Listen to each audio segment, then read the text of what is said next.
దెబ్బతో పాకిస్తాన్ 3 ముక్కలు అవటం పక్కా. ఎందుకంటే రీసెంట్ గా బలూచిస్తాన్ ఆర్మీ పాకిస్తాన్ ఆర్మీ పైన తీవ్రమైన దాడి చేశారు. సుమారు 100 మంది బలూచిస్తాన్ లిబరేషన్ ఆర్మీ మెంబర్స్ కలిసి పాకిస్తాన్ పైన విరుచుకుపడ్డారు. ఈ దాడిలో దాదాపు 25 మంది పాకిస్తాన్ ఆర్మీ వాళ్ళు చనిపోయారు. బిఎల్ఏ ఆర్మీలో 6 చనిపోయారు. పాకిస్తాన్ కి సంబంధించిన 2 యుద్ధ ట్యాంకులను ధ్వంసం చేశారు. ఆర్మీ పోస్టుల మీద కూడా భీకరమైన దాడులు చేసి పనికి రాకుండా చేశారు. అలాగే ఖజానా సోరో వద్ద ఫ్రంటియర్ కార్ప్స్ మెంబర్స్ పైన దాడి చేసి వారిని చంపేసి వాళ్ళ దగ్గర ఉన్న వెపన్స్ ని హ్యాండ్ ఓవర్ చేసుకున్నారు. అంతేకాకుండా మంగుచర్ శిబిరం దగ్గరలో గవర్నమెంట్ బస్ ని ఆపి మరి వాళ్ళలో ఉన్న పాకిస్తాన్ ఆర్మీ అధికారిని, ఇంటెలిజెన్స్ ఆపరేషన్స్ చేసే అధికారిని ఐడెంటిఫై చేసి అక్కడికక్కడే చంపేశారు. ఈ దాడుల్లో బిఎల్ఏ ఆర్మీ గవర్నమెంట్ బిల్డింగ్స్ ని, మిలిటరీ ఇన్స్టాలేషన్స్ ని ఆక్రమించింది. Present BLA army Balochistan province లో ఉండే కలాట్ అనే డిస్టిక్ లో ఉన్న మంగోచర్ సిటీని కంట్రోల్ చేస్తున్నారు. అంతేకాకుండా ఇండియన్, ఆఫ్ఘనిస్తాన్, పాకిస్తాన్ కి వెళ్లే రోడ్స్ ని బిఎల్ఏ ఆర్మీ గస్తీ కాస్తుంది. ఇప్పటికే పాకిస్తాన్ వణికిపోతుంటే తాజాగా జరిగిన దాడుల్లో కోలుకోలేని స్టేజ్ లోకి వెళ్లింది. పాకిస్తాన్ ఆక్యుపైడ్ కాశ్మీర్ లో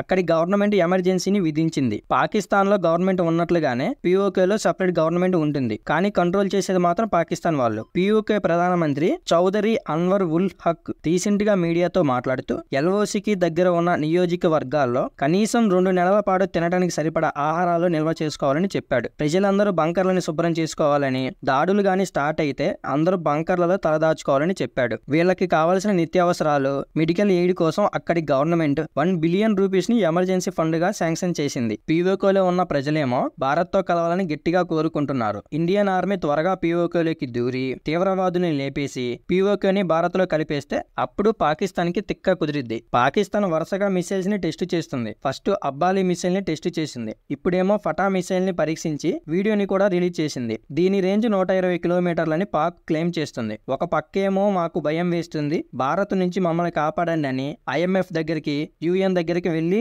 దొంగ ఏడుపులు ఏడుస్తుంది. ఇంకో పక్కేమో మిసైల్స్ ని టెస్ట్ చేస్తుంది. ఇప్పుడు దీనికి తోడు టర్కీ కూడా జాయిన్ అయ్యిందని న్యూస్ వస్తుంది. ఎందుకంటే టర్కీకి సంబంధించిన నేవీ యుద్ధనౌక పాకిస్తాన్ కి సంబంధించిన కరాచీ పోర్టు దగ్గర కనిపించింది. దీని పేరు టీసీజీ బుయకోడా. ఈ వార్షిప్ లో పాకిస్తాన్ కి ఆయుధాలు సరఫరా చేసిందని అనుమానాలు వస్తున్నాయి. అంతకుముందు కూడా పాకిస్తాన్ ఎయిర్పోర్ట్ లో టర్కీ ఏరోప్లేన్ ల్యాండ్ అయ్యింది. అప్పుడేమో ఆయిల్ రీఫిల్లింగ్ కోసం ఆగామని టర్కీ చెప్పింది. ఇప్పుడేం చెప్తుందో చూడాలి. గతంలో టర్కీలో ఎర్త్క్వేక్ వస్తే ఆపరేషన్ దోస్త్ పేరుతో ఇండియా టర్కీలో రెస్క్యూ ఆపరేషన్ చేసింది. మనం ఎంత చేసినా సరే టర్కీ వాడు దొంగ బుద్ధిని చూపిస్తున్నాడు. పాకిస్తాన్ కి టర్కీ సపోర్ట్ చేసి ఆయుధాలు గాని ఇస్తే భారత్ ఖచ్చితంగా టర్కీ మీద రివెంజ్ తీర్చుకుంటుంది. పాకిస్తాన్ పుతిన్ ని బ్రతిమలాడుకుంటుంది. భారత్ కి మాకు మీడియేటర్ గా ఉండమని అడిగింది. పుతిన్ సింపుల్ గా దుబ్బై అన్నాడు. గతంలో రష్యా ఉగ్రవాదుల దాడి జరిగింది. వాళ్ళ మూలాలు పాకిస్తాన్ లో ఉన్నట్లు తేలింది. మరి పుతిన్ పాకిస్తాన్ ఊరికే వదులుతాడా? పుతిన్ నరేంద్ర మోదీకి కాల్ చేసి మేము మీతోనే ఉన్నాం, మీరు ఏది అనుకుంటే అది చేయండి అని భరోసా ఇచ్చాడు. అంతేకాకుండా కొన్ని వెపన్స్ ను కూడా ఇచ్చాడు.